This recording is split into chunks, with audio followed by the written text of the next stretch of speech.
بسم اللہ الرحمن الرحیم۔ السلام علیکم ورحمۃ اللہ وبرکاتہ۔ محترم ناظرین، آج کا ہمارا موضوع کیا انبیاء کرام اپنی قبروں میں روح مال جسم زندہ ہیں؟ آئیے حدیث پاک کی روشنی میں جانتے ہیں۔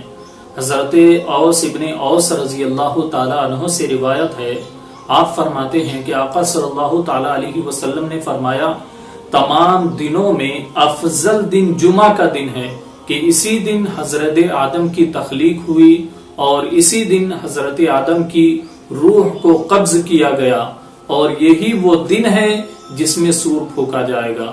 فَأَكْثِرُوا عَلَيَّ مِنَ الصَّلَاةِ فِيهِ، تو اس دن میں مجھ پر کثرت سے درود پڑھو، کیونکہ تمہارا درود پڑھنا مجھ پر پیش کیا جاتا ہے۔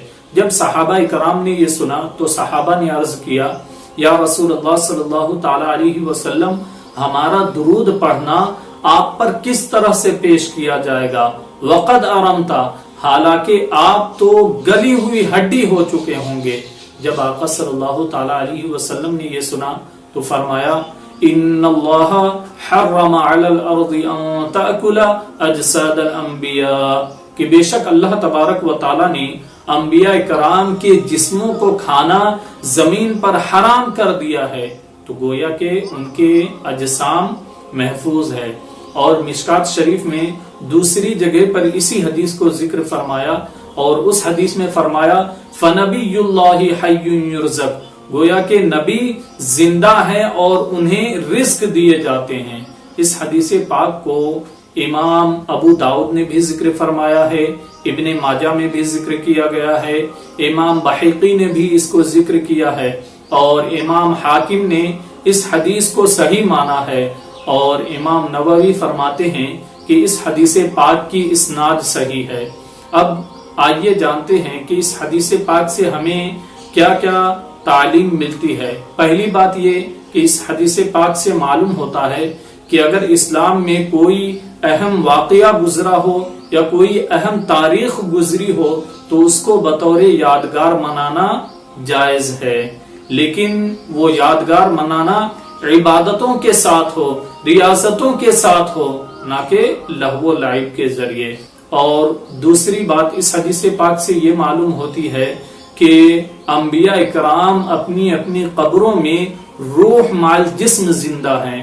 اب اگر کوئی معترض یہ اعتراض کرے کہ آپ یہ کہتے ہیں کہ انبیاء کرام کے جسموں کو کیڑے مکوڑے نہیں کھا سکتے، تو پھر حضرت ایوب علیہ السلام کے جسم کو کیڑوں نے کیوں کھایا؟ تم یاد رکھیں کہ اس میں علماء کے دو گروہ ہیں، ایک وہ جو اس واقعے کو صحیح مانتے ہیں، دوسرا وہ جو اس واقعے کو غلط مانتے ہیں۔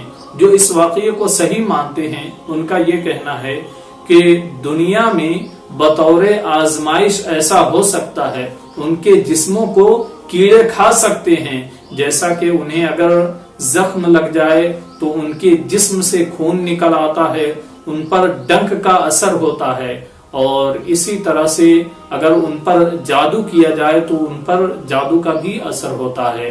اور جو گروہ اس واقعے کو غلط مانتے ہیں وہ یہ کہتے ہیں کہ حضرت ایوب علیہ السلام کو بیماری تھی، مگر ایسی بیماری نہیں تھی جو بیان کیا جاتا ہے کہ ان کے جسم کو کیڑے لگ گئے تھے۔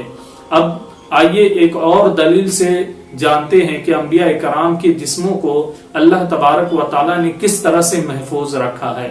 حضرت سلیمان علیہ السلام کے بارے میں مرقات میں ذکر کیا گیا ہے کہ حضرت سلیمان علیہ السلام بعد الوفات عصا مبارک کے سہارے سے تقریباً 6 ماہ یا سال بھر کھڑے رہے، لیکن ان کے قدم مبارک کو کیڑوں نے نہ کھایا، بلکہ جب ان کی لاٹھی کو دیمک لگ گئے تب لوگوں کو معلوم ہوا کہ حضرت سلیمان علیہ السلام اس دنیا فانی سے جا چکے ہیں۔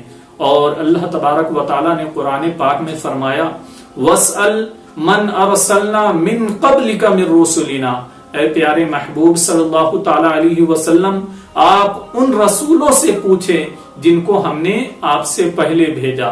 معلوم ہوا کہ تمام انبیاء آقا صلی اللہ تعالی علیہ وسلم کے دور میں بھی موجود تھے، اور آقا صلی اللہ تعالی علیہ وسلم ان سے معلوم کیا کرتے تھے، ان سے مسئلے پوچھا کرتے تھے۔